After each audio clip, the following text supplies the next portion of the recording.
Acclame Amen. très fort. Acclame quelqu'un, dit Dieu est bon. Dieu Dieu est est bon. bon. Que Dieu te bénisse, toi qui es là ce soir. Que le Seigneur soit béni encore une fois pour ces moments qu'il nous accorde. Nous sommes dans la joie et reconnaissants avec Elohim pour sa protection, pour sa vie et pour cette opportunité de se tenir encore au-devant de vous. Je vous espère en bonne santé. Bonsoir à tous. Amen.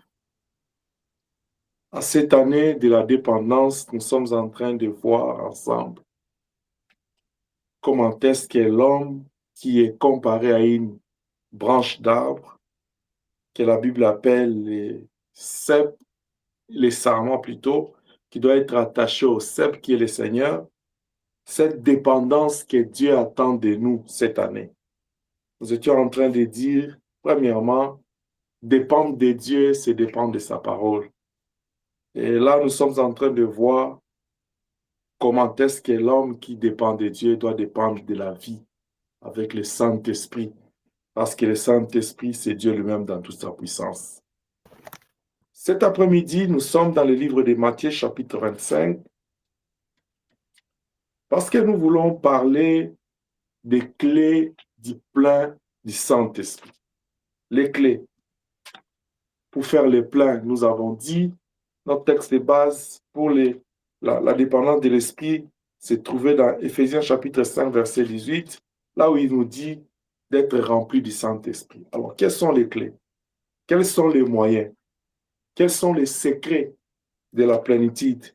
Comment est-ce que l'homme peut cultiver cette vie de plénitude avec l'Esprit? Matthieu chapitre 25, versets 1 à 13. Nous connaissons très bien l'histoire. On nous parle de la parabole des 10 vierges. La Bible dit, « Alors le royaume des cieux sera semblable à 10 vierges qui, ayant pris leurs lampes, allèrent à la rencontre de l'époux. 5 d'entre elles étaient folles et 5 sages. Les folles, en prenant leurs lampes, ne prirent point d'huile avec elles, mais les sages prirent avec elles, avec leurs lampes plutôt, de l'huile dans des vases. Comme l'époux tardait, toutes s'assoupirent et s'endormirent. Au milieu de la nuit, on cria, « Voici l'époux, allez à sa rencontre. » Alors toutes ces vierges se réveillèrent et préparèrent leurs lampes. Les folles dirent aux sages, « Donnez-nous de votre huile, car nos lampes s'éteignent. » Les sages répondirent, « Non, il n'y en aura pas assez pour nous et pour vous. Allez plutôt chez ceux qui en vendent et achetez-en pour vous. » Pendant qu'ils allaient en acheter, l'époux arriva. Celles qui étaient prêtes entrèrent avec lui dans la salle des noces et la porte fut fermée. Plus tard, les autres vierges virent et dirent, « Seigneur, Seigneur, ouvre-nous. » Mais il leur répondit, « Je vous le dis en vérité, je ne vous connais pas. Veillez donc, puisque vous ne savez ni le jour ni l'heure. » Parole du Seigneur. Amen. Que toute la gloire te revienne ce soir parce que tu es Dieu. Nous nous remettons sous ton ombre et nous nous recommandons sous la direction de ton esprit. Que la puissance de Dieu descende et que tout esprit soit soumis à l'autorité de Christ ce soir. C'est dans le nom de Jésus, lorsque nous puissions disparaître, que toi tu apparaisses. Que nous puissions diminuer, que toi tu augmentes. Parce que tu oindules ma tête, ma coupe déborde. Que la gloire te revienne au nom de Jésus-Christ. Amen. Amen. Quelles sont les clés du plein du Saint-Esprit? Parce que l'apôtre Paul nous recommande de ne pas être enivré du vin, mais d'être rempli du Saint-Esprit. Parce que nous avons compris que le Saint-Esprit, c'est Dieu lui-même au travers de toute sa puissance. Parce que c'est lui qui nous a sauvés, notre maître, nous a démontré l'importance de l'Esprit. Il dit, il est avantageux pour vous que je m'en aille. Celui qui parlait c'est le maître des apôtres. Vous avez déjà vu quand il était mort, enterré, l'inquiétude que les apôtres ont affichée. Ils étaient préoccupés par sa perte. Mais lui-même, il leur dit en face, il dit, c'est important pour vous que vous puissiez me perdre. Parce que en me perdant, vous allez avoir quelque chose de très, très important que moi en physique. C'est ma personne spirituelle. C'est moi dans toute ma plénitude, dans ma force. C'est pourquoi il est avantageux pour vous que je m'en aille. Rester avec vous sur la terre, c'est un blocage d'une gloire qui est préparée. De ce que Paul et de ce que Pierre dit le jour de Pentecôte, les dons du Saint-Esprit. Rester avec vous dans la chair, je suis en train de bloquer un don prévu par Dieu au travers du salut. C'est pourquoi le jour où il fait enlever, il leur dit, ne vous éloignez pas de Jérusalem, jusqu'à ce que le Père va déverser sur vous, ce que j'avais promis va s'accomplir. Ayant pris cette promesse, les disciples se sont retirés dans la prière pour attendre. Jusqu'à ce que le Saint-Esprit était descendu. Nous avons vu comment est-ce qu'ils ont commencé à faire l'œuvre de Dieu jusqu'au point où Pierre et Jean étaient interpellés par les politiques. On les a interdits de parler de la part d'Élohim. Mais Pierre était courageux parce qu'il avait le plein en lui. Il a dit, jugez-en vous-même s'il est agréable de plaire aux hommes qu'à Dieu. Quand ils sont rentrés, ils ont encore prié, ils ont encore cherché le plein. Et la Bible dit, les lieux et filles rassemblés tremblants. C'est pourquoi la Bible dit, en réalité dans l'homme, c'est le souffle de Dieu, c'est l'esprit de Dieu. C'est pourquoi Ézéchiel dit encore, il dit que la rouille dont il est question ne s'énira que par le feu. C'est ici que nous sommes en train de marteler, d'insister sur l'importance du Saint-Esprit dans la vie d'un enfant de Dieu. Parce que ce qui nous donne la nature de Dieu dans cette nouvelle naissance, c'est l'Esprit de Dieu en nous. C'est de la même manière que nous avons dit, ce qui nous octroie la nature de Dieu dans la nouvelle naissance, c'est la parole de Dieu. Il n'y a que ces deux choses qui nous rapprochent de l'ADN de Dieu, qui nous donnent la sanctification, l'état, la nature parfaite du Christ, parce que Dieu est sa parole, Dieu est son esprit. Et si nous comprenons l'importance et de la parole de Dieu et du Saint-Esprit, nous allons nous engager à aller chercher cette communion, cette intimité avec la parole de Dieu, cette intimité avec le Saint-Esprit. Ce soir, j'aimerais dire à l'Église qu'il y a 3 clés pour faire le plein de l'Esprit. La première clé, c'est de créer cette intimité avec l'Esprit. La deuxième clé, c'est de cultiver cette intimité. La troisième, c'est de garder cette intimité. Voici les 3 clés. Tu ne peux pas avoir le plein si tu ne crées pas. Il faut toujours commencer par chercher à créer l'intimité avec l'Esprit. C'est le point de départ de tout. Dieu est esprit. Paul dit, le Seigneur est esprit. Si tu veux être en intimité, en parfaite alliance, relation avec Dieu, Dieu n'est pas physique, Dieu est esprit. Il faut créer l'intimité avec le Saint-Esprit. La Bible dit, la nature elle-même ne nous enseigne-t-elle pas? Nous avons toujours l'habitude de dire, celui-là est mon intime. Ah, lui, c'est vraiment mon intime. Qu'est-ce que tu insinues? Qu'est-ce que tu comprends par celui-là, c'est mon ami intime? Si le Seigneur lui-même a donné une parabole, il dit, si vous, les hommes de ce monde, les parents de ce monde, vous savez donner de bonnes choses à vos enfants, accomplir plus fort Elohim. C'est de la même manière que je pourrais nous dire ce soir, si nous savons valoriser nos amitiés, nos intimités physiques, humaines, à combien plus forte l'intimité avec Elohim lui-même, avec le son esprit. Il est temps, Église, que nous puissions comprendre, si nous sommes une Église, nous sommes épouses et nous avons un époux. Et cet époux-là est spirituel. On ne peut pas être en alliance, en mariage avec un être spirituel sans pour autant être spirituel avec lui. Alléluia. Amen. C'est pourquoi nous devons être remplis de désirs, de cet engouement, de ces ailes-là, de chercher à créer l'intimité avec l'Esprit. Mais une fois que tu crées cette intimité, cette relation, il faut maintenant que tu puisses cultiver cette relation. Ça ne doit pas rester toujours au point de départ. Ça doit grandir, ça doit se développer, ça doit prendre différentes formes à chaque étape de votre progression avec lui. Parce que la prospérité spirituelle, c'est ce qui détermine la prospérité matérielle. 3 Jean verset 2. Maintenant que tu as créé cette intimité et que tu es en train de cultiver cela, il est de ta responsabilité de garder l'intimité. Elohim l'a fait au commencement. Dans le jardin d'Éden, il a créé le monde pendant 6 jours et il créa l'homme. Il créa l'homme, Adam et Ève, l'homme et la femme. Et la Bible dit, il va créer un espace qu'il appelle Éden. Maintenant, il dit à l'homme, il établit là.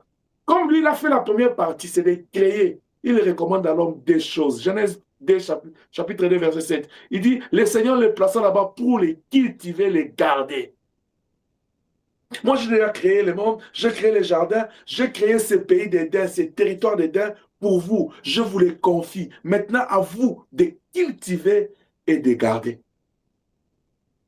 Le Seigneur Jésus a fait sa part à la croix, il nous a sauvés. Il est de notre responsabilité de créer l'intimité avec lui au travers de son esprit, de les cultiver et de les garder. C'est pourquoi la Bible dit à tous ceux qui l'ont reçu, à tous ceux qui ont cru en son nom, il leur a donné le pouvoir de devenir enfants de Dieu. Point de départ, c'est la nouvelle naissance. C'est en cela que tu crées la relation avec le Seigneur. La relation avec le Seigneur, or le Seigneur est esprit. Tu crées la relation avec le Saint-Esprit. Maintenant que tu es déjà né de nouveau, parce que je parle à tous ceux qui sont nés de nouveau. Maintenant que tu es né de nouveau, tu as la responsabilité, le devoir de cultiver, de faire accroître, de grandir dans la relation, dans l'intimité avec le Seigneur. Une relation intime avec le Saint-Esprit est donc essentielle pour tout chrétien qui souhaite grandir dans la foi. Si tu veux grandir dans la foi, comme l'apôtre Paul dit aux Hébreux, que l'autre fois on était des bébés, c'est pourquoi on avait besoin du lait. Si tu veux grandir dans la foi, la relation, l'intimité avec le Saint-Esprit est essentielle. J'ouvre une petite parenthèse, comme je l'ai dit au début, l'intimité avec le Saint-Esprit et la parole de Dieu est essentielle. Ce sont les deux clés fondamentales pour grandir dans la foi. Je parle des deux clés fondamentales. L'intimité avec la parole de Dieu et le Saint-Esprit. Parce que ça, c'est la personne de Dieu. Cette intimité avec le Saint-Esprit, bien-aimé, dépend de la manière de chacun d'aborder la vie, la relation avec Dieu. Et cela se fonde sur des règles. Vous voyez? Pour créer, pour cultiver, pour garder l'intimité avec l'Esprit, ces règles que nous allons voir ensemble s'appliquent à tous ces 3 clés. Donc, si je nomme un principe, cela s'applique pour créer cette intimité. Ça peut s'appliquer pour cultiver et pour garder. L'essentiel pour toi, tu gardes ces 3 clés d'or. Pour que je sois en intimité avec l'Esprit, je dois créer. Je dois cultiver et je dois garder. Ce sont les 3 clés. Première chose à faire pour créer, cultiver, garder l'intimité avec l'Esprit, il faut avant toute chose, il faut désirer. Je dis bien, il faut désirer et chercher la présence, sa présence. Il faut désirer, chercher avant tout la présence de Dieu. Mais aussi être ouvert à l'idée de vivre selon la volonté du Saint-Esprit dans ta vie. Ça, c'est la première clé. C'est la première des choses, c'est le premier moyen pour cultiver, pour créer, cultiver et garder l'intimité avec le Saint-Esprit ou les plans de l'Esprit. Tu veux créer les plans en toi. Tu veux cultiver cette vie des plans du Saint-Esprit, de la plénitude. Tu veux garder cela. Parce qu'il y a des gens, il a du mal à créer.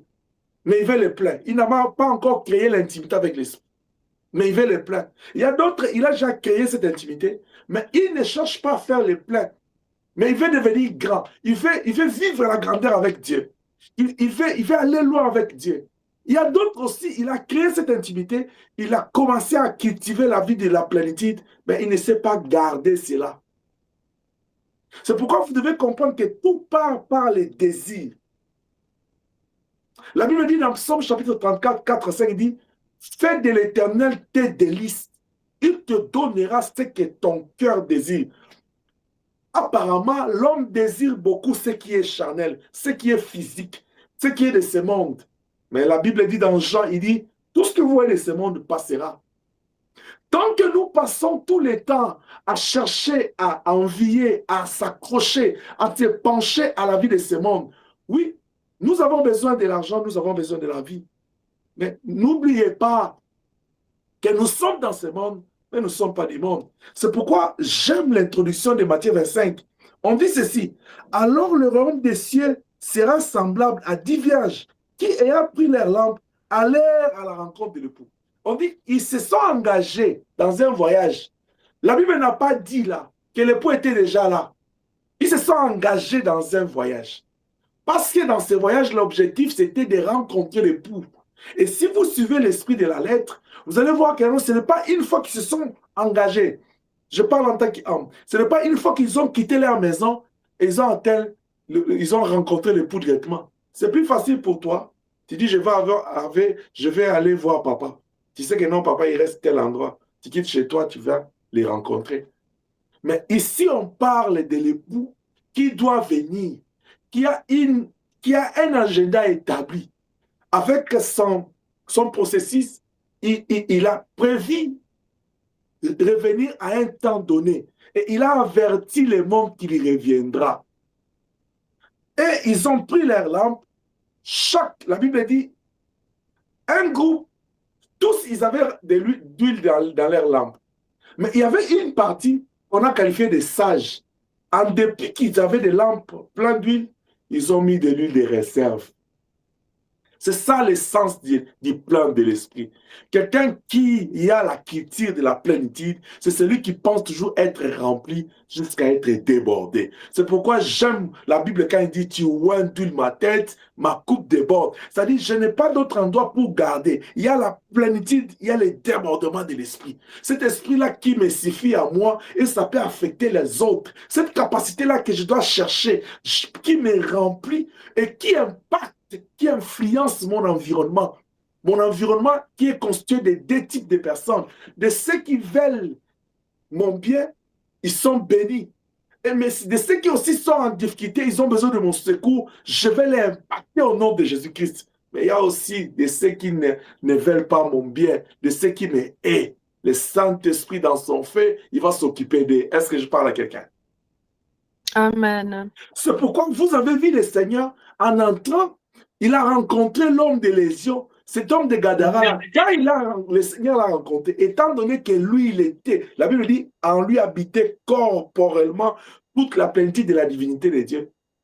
Le Saint-Esprit, la puissance de Dieu, Dieu dans toute sa puissance, a heurté contre l'homme. L'homme qui dit, quand y a-t-il entre moi et toi? Dans le physique, comme ça, vous avez vu Jésus rien faire. Mais dans le spirituel, il y a une opposition, une hostilité, il y a une force que l'homme dans des esprits a senti, dit non, non, non, je suis en présence d'une autre personne. C'est pourquoi vous voyez encore un autre jour, on lui amena un enfant, un cas que les disciples ont échoué de résoudre. Mais parce qu'en lui, il y avait une autre dimension. Il y avait la plénitude de la divinité. C'était facile pour lui. Tu veux devenir grand dans les choses de Dieu? Tu veux aller loin dans les choses de Dieu?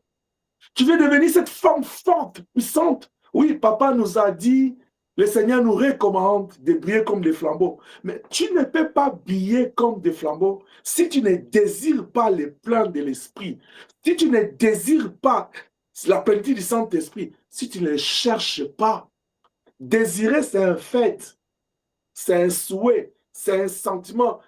C'est juste le fait que c'est de ressentir un besoin. Mais tu ne dois pas t'arrêter juste à ressentir les besoins d'avoir les pleins. Tu ne dois pas t'arrêter juste à ressentir les besoins d'être en intimité avec l'esprit. Mais tu dois t'engager à chercher, à te mettre en action, à payer les prix pour aller chercher la culture de l'esprit, l'intimité avec l'esprit. Mais une fois que tu commences à cultiver, à tisser cette relation avec l'esprit, tu dois être ouvert à laisser l'esprit te conduire, à te laisser conduire selon la volonté de l'esprit. Voilà pourquoi l'apôtre Paul nous dit, marchez selon l'esprit et vous n'accomplirez pas les listes de la chair. Ces femmes sont toutes sorties à la rencontre de l'époux.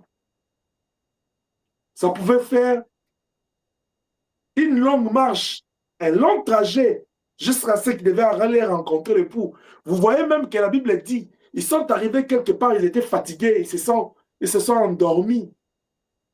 Parce que c'était long. Je suis en train de dire à quelqu'un, d'où nous venons, c'est rester loin. Où nous allons, c'est se rapprocher. Ne te fatigue pas. Comme je vous ai toujours dit, fatigant, mais poursuivant toujours. Parce que celui qui faiblit dans la détresse, la Bible dit, sa force ne sera que détresse. Peut-être pendant que je parle de l'esprit, de l'intimité avec l'esprit, toi tu es préoccupé, tu traverses des moments difficiles dans la vie de ce monde. Mais laisse-moi te dire, la plénitude, le plan de l'esprit est très essentiel pour un enfant de Dieu. Très important, même pour la vie de ce monde. Je l'ai dit dans Ézéchiel 24, 12, dit, la rue dont elle est question ne se n'ira que par le feu. Ça dit, même quand tu as le plan de l'esprit, les soucis seront consumés au-dedans de toi, n'aura pas d'effet sur toi au nom de Jésus-Christ. Quand tu as le plan de l'esprit, la maladie sera détruite, ça sera écrasé au nom puissant de Jésus-Christ. Parce que c'est la puissance de Dieu qui est en toi. Il y a des choses que nous devons abandonner, des choses les temps que nous devons prendre dans notre vie, les consacrer à chercher, à désirer les plans de l'esprit. Parce qu'être en intimité avec Dieu, ça nous aide à vaincre dans ce monde. Alléluia. Amen. C'est important pour nous, Église. Surtout comme je l'ai toujours dit, à ces derniers virages du temps de la fin, où le mystère de l'iniquité agit déjà, où l'impie est en train d'agir dans d'autres formes, où nous sommes en train de voir le format de Matthieu, les prévisions prophétiques s'accomplir. La Bible dit que celui qui lit, fasse attention. Très important. Alors, la question serait de savoir, toi, tu es des saints qui sont folles ou des saints qui sont sages. Parce que les folles, ils ont aussi fait le plein dans leur lampe, mais ils n'avaient pas de vase d'huile de réserve. Mais les sages, ils ont fait le plein, mais ils avaient d'huile de réserve. J'aime. La Bible dit, on cria. Qui a crié? On. Il a crié pour réveiller la femme qui dormait. La femme, c'est l'image de l'Église. Et dans l'Église, nous avons deux types de chrétiens. Il y a des saints qui sont préoccupés, qui désirent l'intimité avec l'Esprit, qui ont compris l'importance de l'Esprit, que l'Esprit, c'est Dieu lui-même. Parce que je ne cesserai de le répéter, le Seigneur, c'est l'Esprit.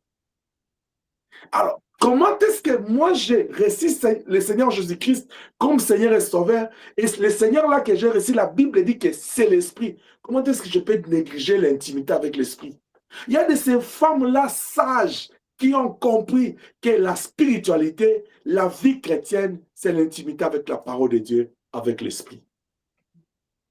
Alors, à ce moment-là, si un chrétien arrive à comprendre que l'intimité avec l'Esprit, c'est l'intimité avec le Seigneur lui-même, c'est l'intimité avec Dieu lui-même, c'est l'intimité avec Elohim lui-même, la personne va désirer l'Esprit, il va chercher le plein et il va se laisser à la disposition de l'Esprit.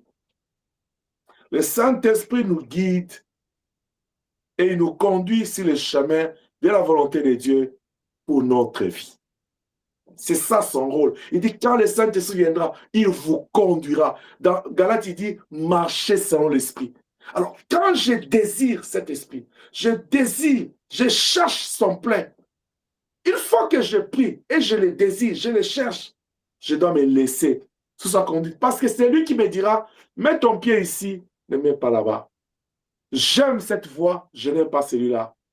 Tu as bien fait, je suis content de toi, là je ne suis pas content. C'est celui qui va te prévenir. Ne fais pas ça parce que ça va me choquer en tant que ton Dieu. Fais ça. Va avec ça, ne va pas avec ça. Nous avons tout intérêt à chercher le Saint-Esprit et sa plénitude parce que c'est Dieu qui vient nous conduire dans sa volonté. Alors si je veux être en paix avec Dieu, je dois être en parfaite communion avec son esprit, en intimité avec son esprit. C'est pourquoi soyons ouverts à la volonté de l'esprit pour notre vie. Prenez le temps pour prier, pour demander sa direction, pour demander seulement par sa direction, mais commencez par demander sa plénitude, désirer sa plénitude et demander sa direction dans tout ce que nous pourrons faire. Soyons aussi attentifs à ces signes, parce qu'il y a des fois le Saint-Esprit nous attire notre attention, nous avertit, nous interdit des choses ou nous demande des choses à faire. Mais la Bible dit, Dieu parle tantôt d'une manière, tantôt d'une autre. Mais nous ne faisons pas attention. Mais faites attention. Peut-être toi, tu attends Dieu par une prophétie ou une vision. Mais le Seigneur, il parle d'abord au travers de sa parole. Parce que la Bible dit, c'est poussé par l'Esprit que les hommes ont parlé de la part de Dieu. Dieu peut te parler par les circonstances et les événements. Fais attention. Le Seigneur peut te parler même par un enfant. Alléluia. Amen. Amen. Je me suis toujours rappelé de Eva, chaque fois, quand on était dans une sortie de Lionceau, il y avait quelque chose qui s'est passé là, on parlait, et on avait besoin de mon avis. Quand je voulais juste parler, l'enfant est là, elle a lâché, elle m'a dit, tu es pasteur, dis la vérité.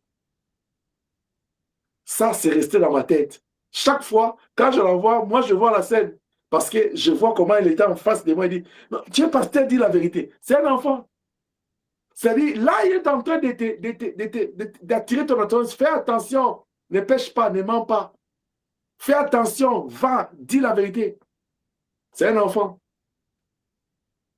Dieu peut te parler même au travers de l'enfant. Dieu peut te parler au travers d'une circonstance. Mais il faut que tu sois attentif aux signes, au parler de Dieu. Le Saint-Esprit peut vous conduire vers le chemin que vous n'auriez pas choisi vous-même, mais qui sont pourtant les meilleurs pour vous. Parce que le Saint-Esprit, lui, il a les yeux spirituels de voir les choses cachées que nous ne voyons pas.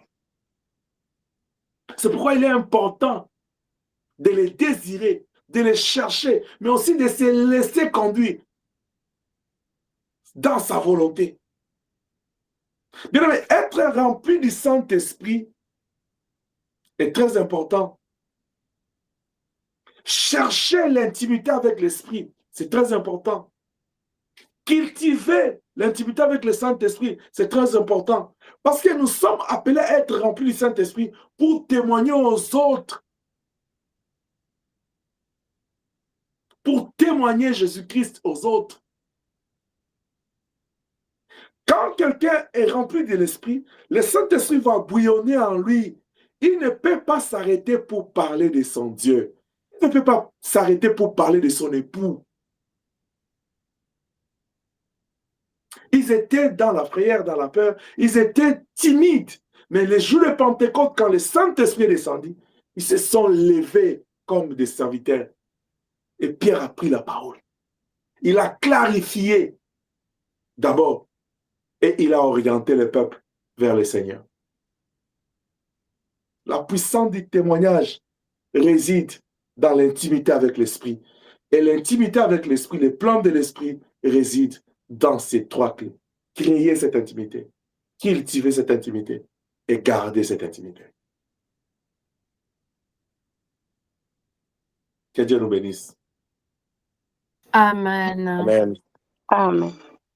Quand tu cherches à créer cette intimité avec l'Esprit, quand tu désires cette intimité avec l'Esprit, comme je l'ai dit, les plans de l'Esprit, tu vas t'engager à chercher les plans de l'Esprit.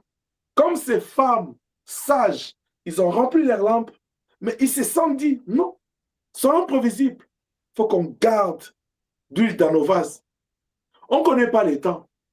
Je vais dire à quelqu'un, pourquoi tu dois chercher là à créer, à cultiver, à garder, surtout au point de garder l'intimité avec l'esprit. Parce que regarde, pour créer cette intimité, il y a des sacrifices que tu as faits. Dans les sacrifices, je peux nommer deux. Il y a des choses que tu as abandonnées. Il y a des prix que tu as payés pour créer cette intimité. De la même manière, pour cultiver cela, il y a beaucoup d'efforts que tu as fait et beaucoup de sacrifices. Pour garder, pourquoi encore il faut garder? Tu te dis à l'esprit, j'ai déjà perdu mon temps à l'avantage de mon intimité avec l'esprit. J'ai sacrifié ma vie pour grandir dans l'esprit.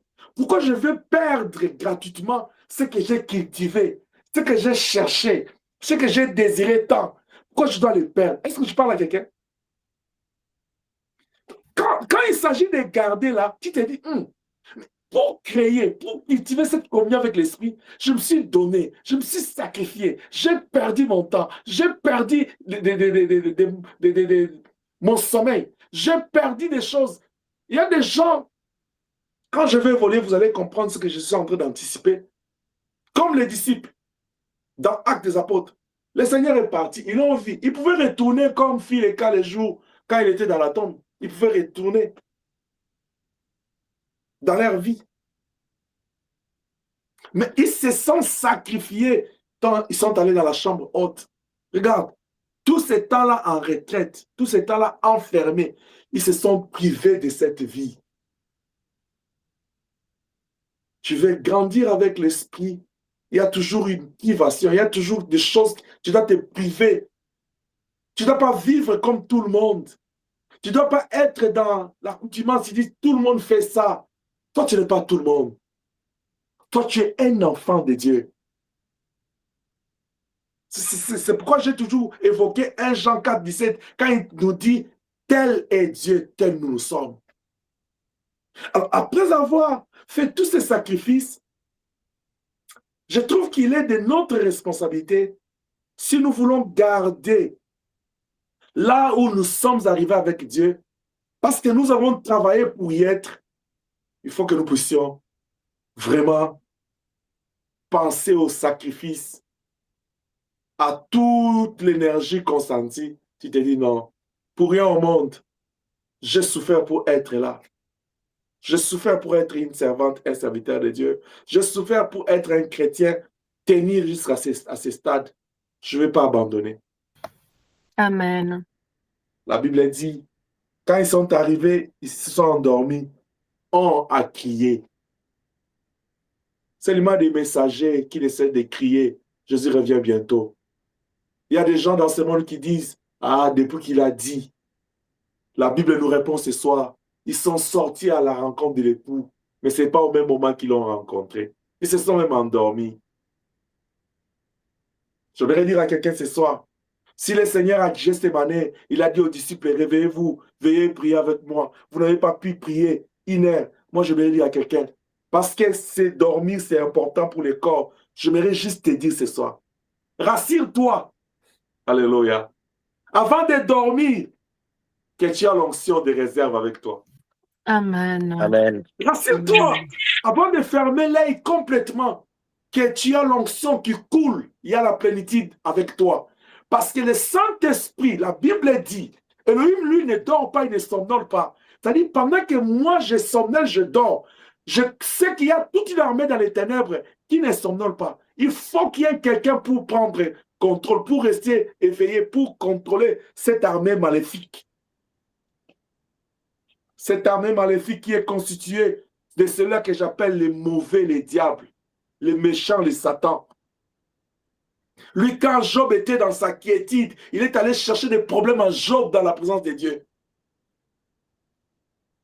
Mais comme notre Dieu ne somnole pas, il ne dort pas, il dit, il veille sur Israël. Je dis à quelqu'un ce soir, Dieu veille sur toi. Oh, je dis encore que Elohim, mon Dieu, continue à veiller sur toi. Amen. Je suis en train de dire à l'église que Dieu soit ton bouclier au nom de Jésus. Amen. Même Jacob, qui n'était pas trop spirituel comme moi et toi, mais il était spécialiste dans son domaine. Quand il a fui, la Bible dit, arrivé à un endroit, Il a préparé sa nuit. Il a préparé l'endroit pour se reposer. Ne ferme pas l'œil, même quand tu es fatigué dans la vie, même quand ta journée était troublée par des problèmes ou des courses de travail t'a fatigué. Avant de dormir, papa dit ce soir, rassure-toi que tu as l'huile dans ta lampe et il y a l'huile de réserve. Prends la lampe comme étant ta vie et l'huile de réserve comme étant l'extérieur de ta vie. Ça coule et ça te couvre, ça remplit toute ta maison, ça couvre la maison. Alléluia, Hosanna. Donc, ça doit te remplir et couvrir toute sa maison et tu dois être invisible dans les camps de tes ennemis. C'est pourquoi je vous ai toujours dit, chers amis, même quand je suis fatigué, je sais juste dire un mot. Tu oindules ma tête, ma coupe déborde. Et ça me fortifie, je vais aller me reposer. Parce que je sais que son ombre me couvre. Marie qui était en train de parler, de discuter avec Gabriel, il a dit, mais je suis une femme vierge. Je suis à peine fiancée. Je n'ai jamais connu d'homme. Parce que la loi interdit. Après, il dit, comment ça va se passer? Mais je sais que je suis devant l'ange de l'Éternel. Celui qui a envoyé cet ange, c'est l'homme de situation impossible. Mais comment ça va se passer? L'ange dit, l'ombre du Très-Haut te couvrira. Tu seras rempli de la puissance de Dieu. C'est-à-dire, ta lampe sera pleine d'huile et tu auras l'huile de réserve qui va couler tout autour. Oh, je prie à ce que le Seigneur puisse créer dans l'Église cette envie-là de la plénitude de l'Esprit. En fait, que nous puissions toujours désirer le plein en tout moment. Parce qu'avoir l'Esprit et sa plénitude, c'est avoir Dieu lui-même avec nous. Et la Bible dit, avec Dieu, nous ferons des exploits et Dieu écrasera nos ennemis. Amen. Amen. Alors, la première des choses pour créer, pour cultiver et pour garder l'intimité avec l'Esprit, c'est de désirer l'Esprit, le plein. C'est de chercher ce plein-là, mais aussi de se laisser conduire par les pleins. J'ai parlé tantôt d'être attentif au signe du Saint-Esprit dans votre vie. Parce que le Saint-Esprit agit de différentes manières, comme je l'ai dit, dans nos vies. Déjà, on a dit, il vient pour nous guider, il vient pour nous réconforter, il vient pour donner des solutions à nos prières, il vient nous donner des dons spirituels, il vient nous armer. C'est pourquoi il faut être très attentif. Quand toi tu les invoques là, quand toi tu les désires, quand toi tu les cherches, peut-être tu les cherches pour une raison ou une autre. Mais vous savez, des fois, quand le modérateur dit « invoquons le Saint-Esprit », des fois, j'ai l'impression que nous ne le faisons pas bien. Nous ne faisons pas bien cette demande. Comme ce soir, je vais te poser la question. Le modérateur nous a dit « invoquons le Saint-Esprit ». Toi, tu l'as invoqué pourquoi? Tu l'as invoqué pour qu'il vienne faire quoi? Parce que le Saint-Esprit, c'est Dieu lui-même dans toute sa puissance. Il a dit quand le Saint-Esprit viendra, il les glorifiera, n'est-ce pas? Alors quand le Saint-Esprit, tu l'invoques dans ta vie, c'est pour qu'il vienne faire quoi? J'aimerais t'exhorter à changer ta manière de fonctionner avec l'Esprit, de le désirer. Quand tu l'invoques, la première des choses que tu ne dois pas oublier, c'est qu'il ne vient pas parce que tu l'as invoqué. Il vient parce qu'il a une mission, c'est de glorifier Elohim. C'est de glorifier. C'est Jésus qui a accompli la mission sur la croix. Et c'est Jésus-là, la Bible dit dans 1 Jean, il dit, nous sommes dans le véritable, à savoir dans son Fils, lui qui est le Dieu véritable. Il vient glorifier la divinité. Alors, il vient les glorifier en quoi? Il vient les glorifier dans notre vie de tous les jours, d'abord par notre façon d'être. C'est pourquoi quand tu invoques l'Esprit, sa plénitude, il faut que tu désires qu'il vienne te briser, te changer.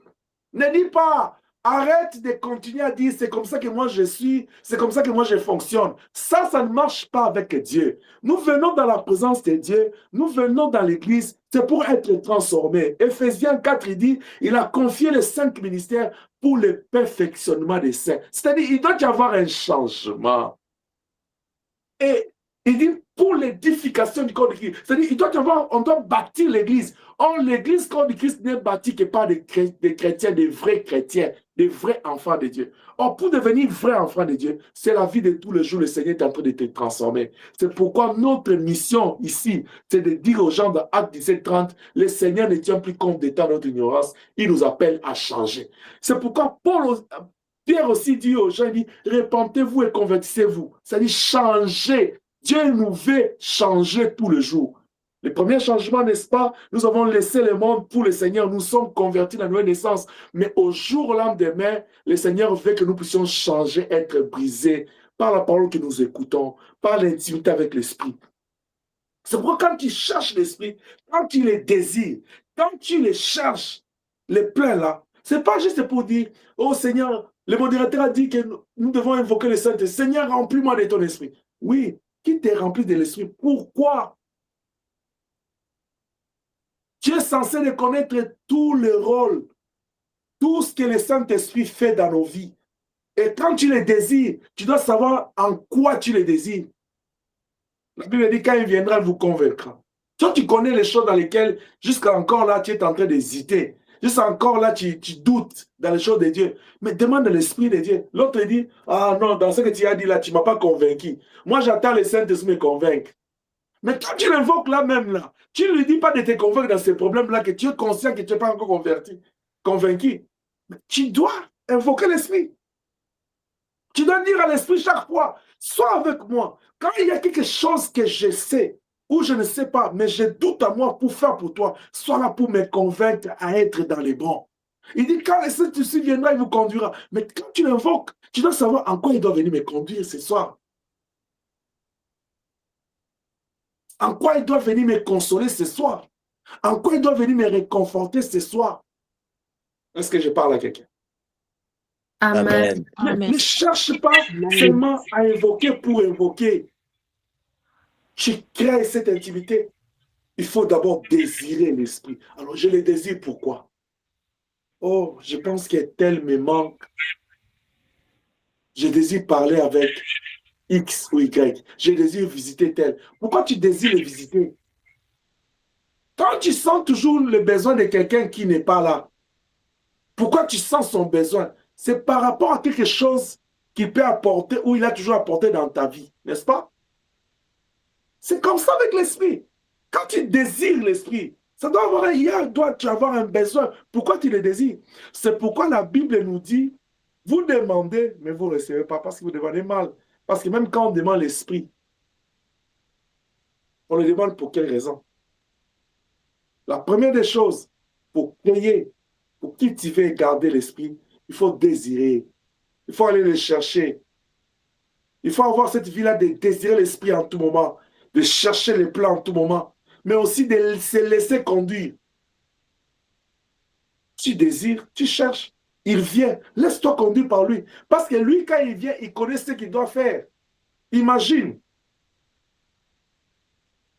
que toi, tu es médecin. Je prends l'exemple. Tu reçois un appel, on dit, nous avons un problème ici, il y a un malade. Tu arrives, les gens t'ont invité parce qu'il y a un malade là. Tu arrives comme ça, après ils te disent, non, tu frappes à la porte, tu dis, non, non, c'est plus important. Tu vas, on a déjà résolu ces problèmes. Qu'est-ce que toi tu vas faire? Même si tu entres, on te dit, bon, la personne qui te dit, non, non, j'ai déjà pris de l'eau, ça va. Tu vas faire encore quoi? C'est comme ça avec l'esprit. Tu l'invites, il vient. Après, toi, tu ne le laisses pas te conduire. Qu'est-ce que le Saint-Esprit va faire encore? Même quand il chuchote dans ton homme intérieur, il dit, ne fais pas, tu fais. Quand il te dit, fais, tu ne fais pas. Tu es même là à comprendre son langage et ses signes. Ça, c'est la première des choses pour créer, cultiver et garder l'intimité ou les plans avec l'esprit. La deuxième des choses que je voudrais dire ce soir, c'est l'intimité avec la parole. Je pense que ça, je le dirai assez parce que je vais revenir sur cet enseignement-là que j'avais commencé de dépendre à Dieu au travers de sa parole.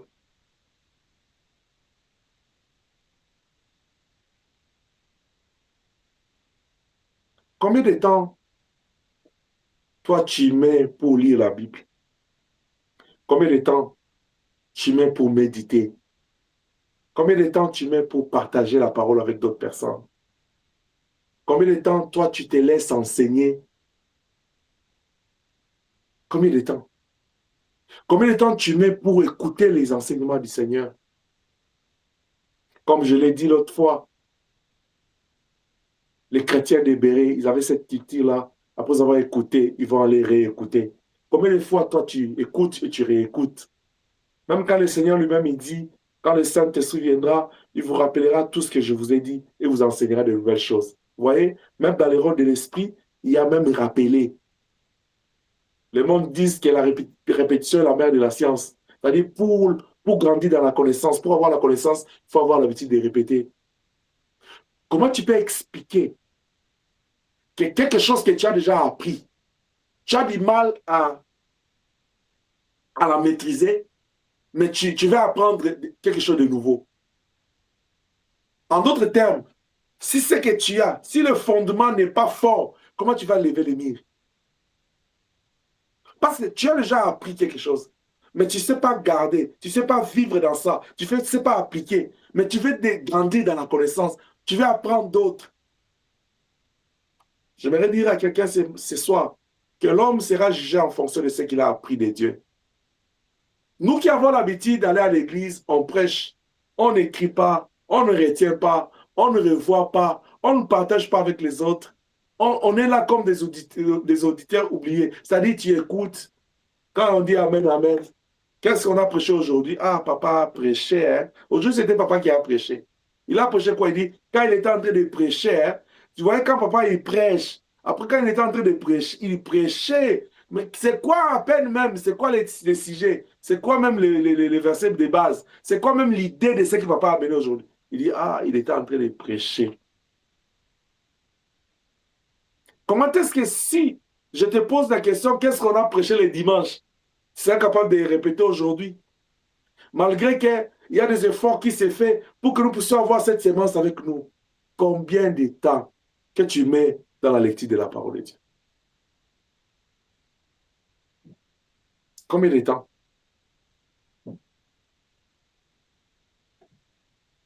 La deuxième chose que nous devons faire pour créer, cultiver et garder l'intimité ou le plan avec l'esprit, nous devons avoir une vie, une relation avec la parole de Dieu.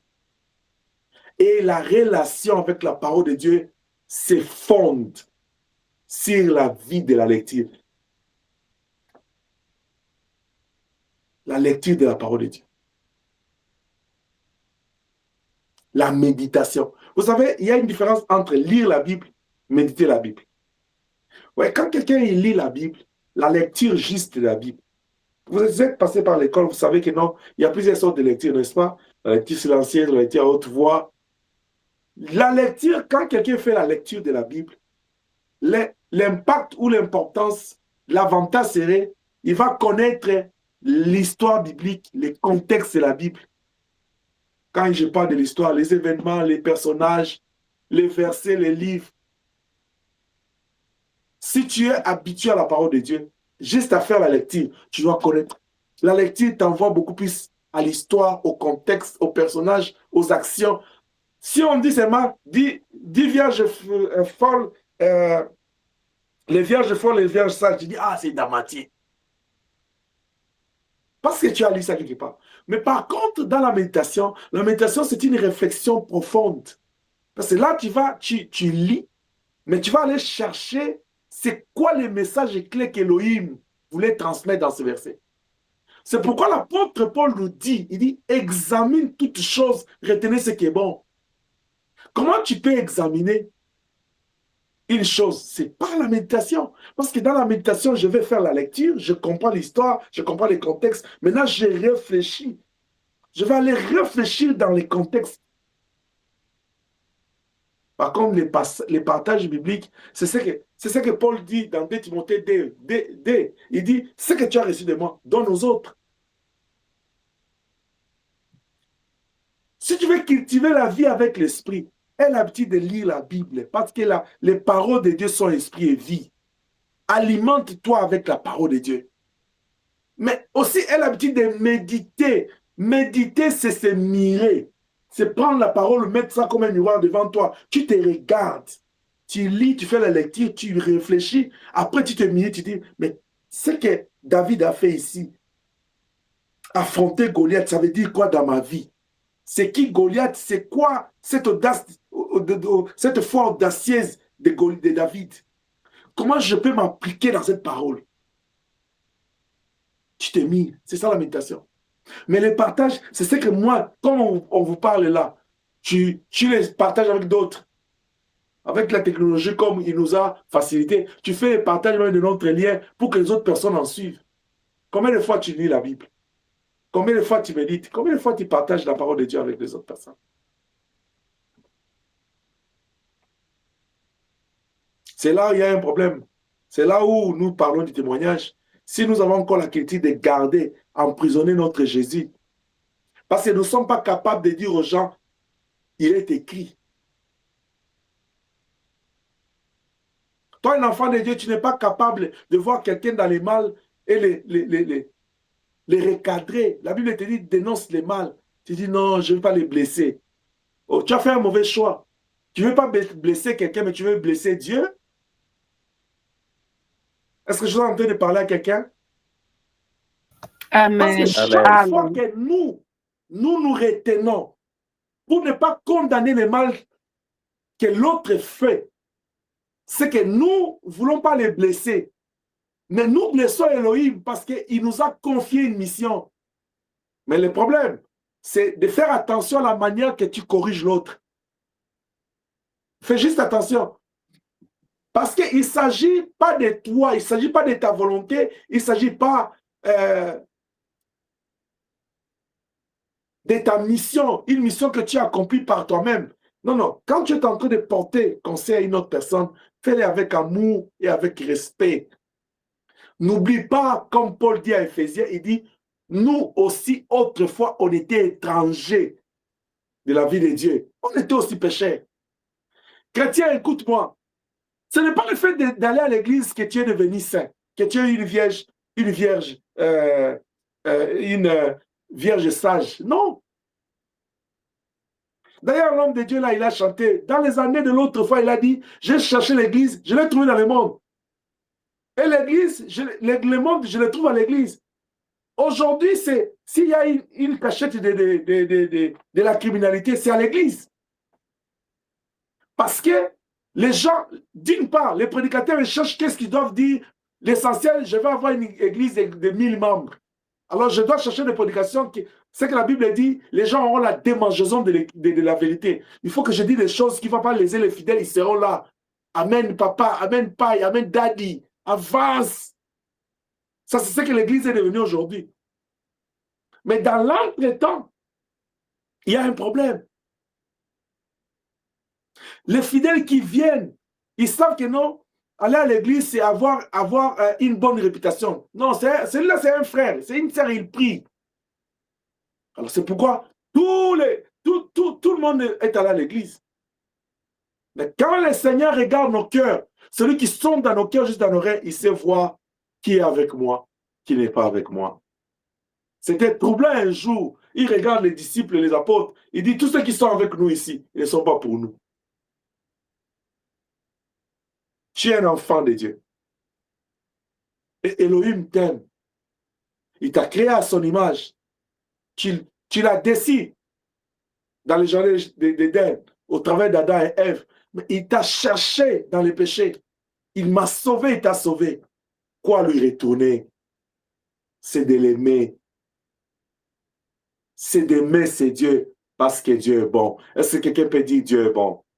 Dieu est bon. Dieu est bon. Dieu est bon, Dieu est bon. Amen. S'il est tellement bon, nous devons aller lire ce qu'il fait et ce qu'il ne fait pas pour que nous puissions savoir ce que nous devons faire et ce que nous ne devons pas faire.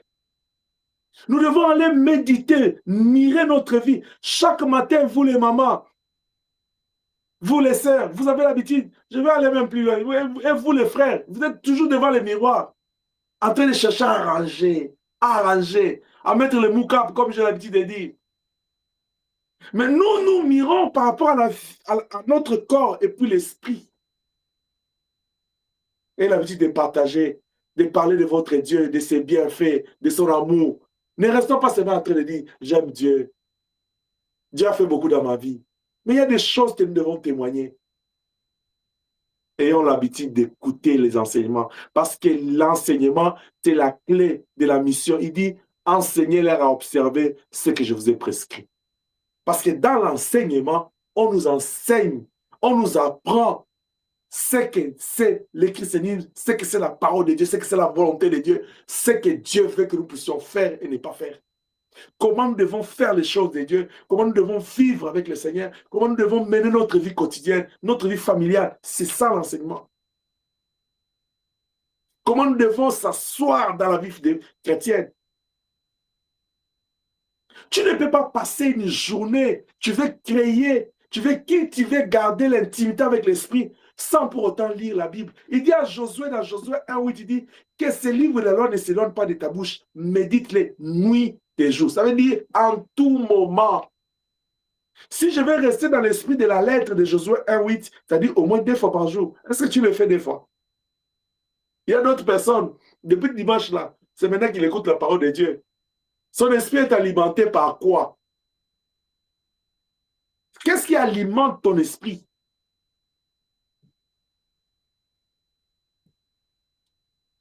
L'autre religion là, que je ne vais pas citer les noms ici, les frères et les sœurs de cette religion là, ils te prient au moins 4 fois par jour. Ils ont des temps. Tu connais de qui je parle?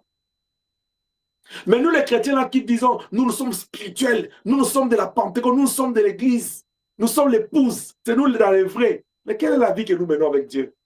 Depuis que tu t'es réveillé aujourd'hui, tu as ouvert ta Bible combien de fois? Comme j'ai l'habitude de le dire là, le monde dans son évolution vous a facilité la tâche. Vous avez vos Bibles dans vos téléphones.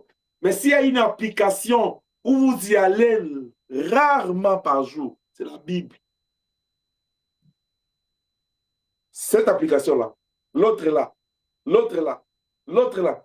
Et moi, je ne cite pas le nom, l'autre est là. Tu vois les autres applications-là, c'est à toutes les 5 secondes. Tu as même les notifications qui sont activées. Dès que ça entre, tu es là déjà dedans. Regarde comment le diable nous a volé l'attention, le temps. Mais la Bible, qui est la parole de Dieu, combien de fois tu y vas? Moi, je voulais juste demander à quelqu'un, combien de fois tu vas dans la Bible par jour?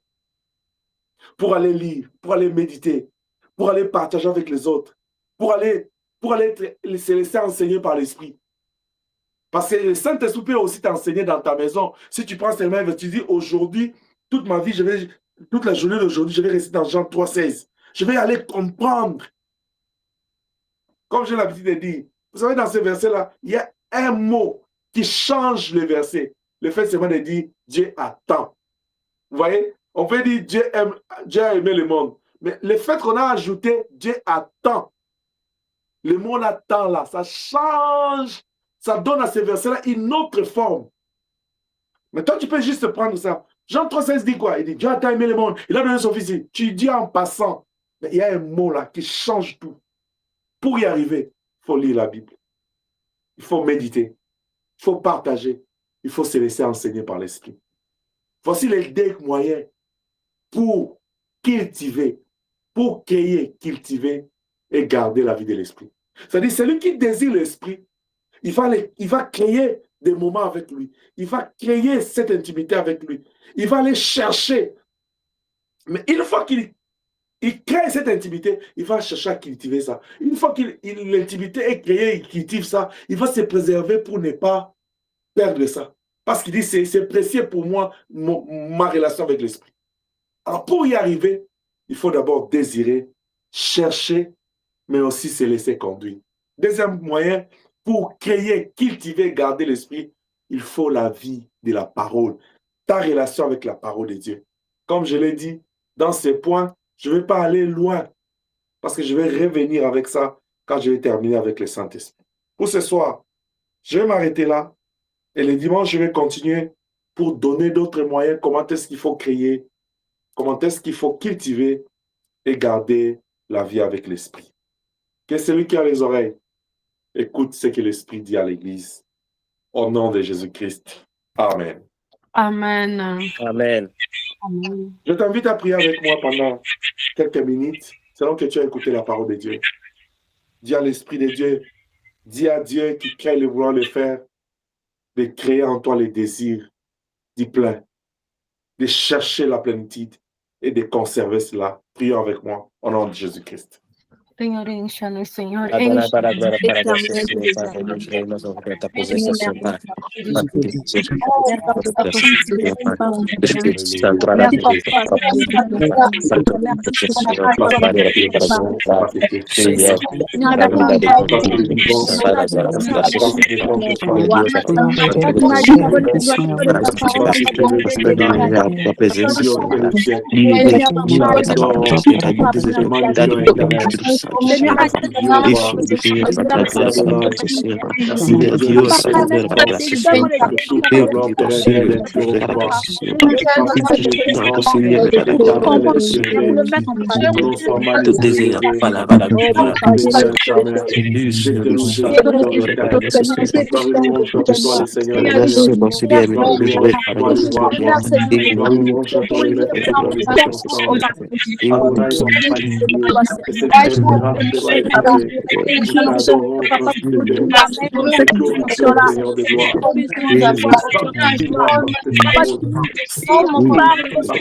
Dans le nom puissant de Jésus.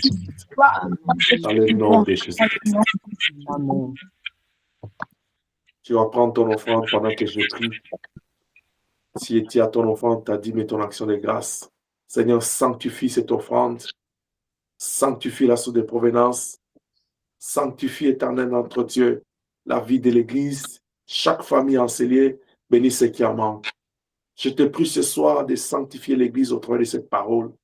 Car la Bible dit, sanctifie-la par ta parole, car ta parole est la vérité. Que la parole de ce soir sanctifie l'esprit, l'âme et le corps de chacun. Afin de nous transformer par le renouvellement de l'esprit et de l'intelligence, de nous accorder un cœur nouveau et de nous accorder un corps spirituel pour t'honorer. Que tous ceux qui sont venus malades ce soir, que ta main les touche. Au nom puissant de Jésus-Christ, soyez guéris là où vous êtes. Que la puissance de la guérison de Elohim vous touche et que le Seigneur restaure votre santé. Que tous ceux qui sont venus câblés par des problèmes, manquant la paix, Adonai notre Dieu, tu as dit, je vous laisse ma paix, je vous donne ma paix. Que la paix de Dieu vous soit accordée là où vous êtes. et que le Seigneur apporte des solutions aux problèmes qui troublent votre âme. Au nom puissant de Jésus-Christ. Que tous ceux qui sont attirés par des raisonnements, des pensées négatives, que la puissance de Dieu restaure votre esprit, qui vous accorde un esprit nouveau. Que les dieux de toute grâce soient plus près de vous et qui vous restaurent. Soyez bénis là où vous êtes. Soyez bénis au nom de Jésus-Christ. Je prends l'autorité sur toute force animale qui s'élève sur vous et vos familles. Je dis aux ténèbres, taisez-vous au nom puissant de Jésus-Christ. Merci, Jésus-Christ. Que la grâce de Dieu soit sur vous. Que mon Dieu vous bénisse. Père, sanctifie le reste de la semaine, sanctifie le reste de la soirée. C'est dans le nom puissant de Jésus-Christ. Nous avons ainsi prié, nous disons 3 fois Amen. Amen. Amen. Amen. Est-ce que nous pouvons acclamer pour notre Dieu parce qu'il est bon?